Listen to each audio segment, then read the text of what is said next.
This week in Akihabara, I headed down to Gamers as per usual, only to be really spooked because considering the fact that I wasn't there last week, I came in this time around, and for some reason the entire Love Life segment on the first floor, which used to fill up the entire passageway into the building, was completely gone. So initially I thought they just took out all the Love Life stuff, but it turns out they just moved all of it up to the idol floor, which because of the fact that they did that, the Love Life segment actually became a lot bigger because while it used to be only part of a small hallway on the first floor, now it has like 4 different walkway areas on the upper floor instead, which was really cool. Like, it's kind of surprising seeing so much Love Life stuff since it doesn't feel like, aside from the one song that really went viral within Japan, I don't remember seeing all too much new stuff coming out for it. But it was quite a trip down nostalgia lane seeing all the old stuff, especially for Muse again. Call me a boomer if you must, but I don't care. Clearly Kotori is still the best Love Life waifu there is. Aside from that, I also went up to the pop-up store floor, which there was one up for Nukitashi this time around, although I have to say that it was fairly disappointing, you know, with the series being the way it is and the little tub they set up at the front, which made it feel like those old adult section areas that some of the old malls or game stores used to have for all of the visual novels. This one didn't really have anything thirsty inside. I would say that it's actually more tame than even some of the high school DxD, as well as some of the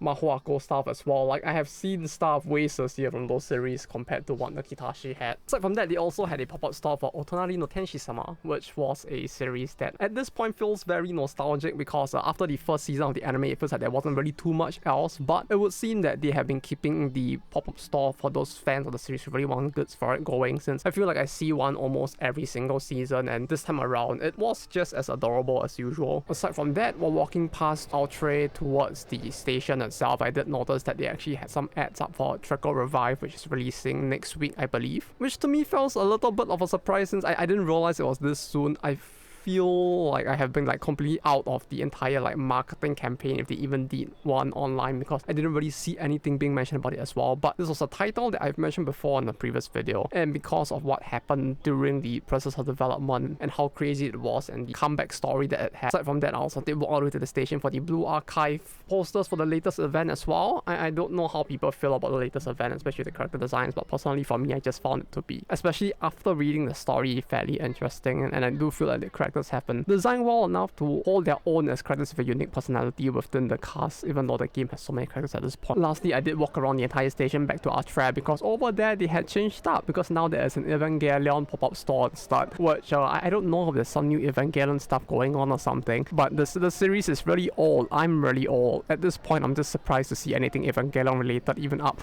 although it seems like there's a stamp rally going on at the same time, although I was there so late that it wasn't really possible for me to participate on that day itself. That's it, that's all for me for today. You all have a good day, and I'll see seeing you all next week with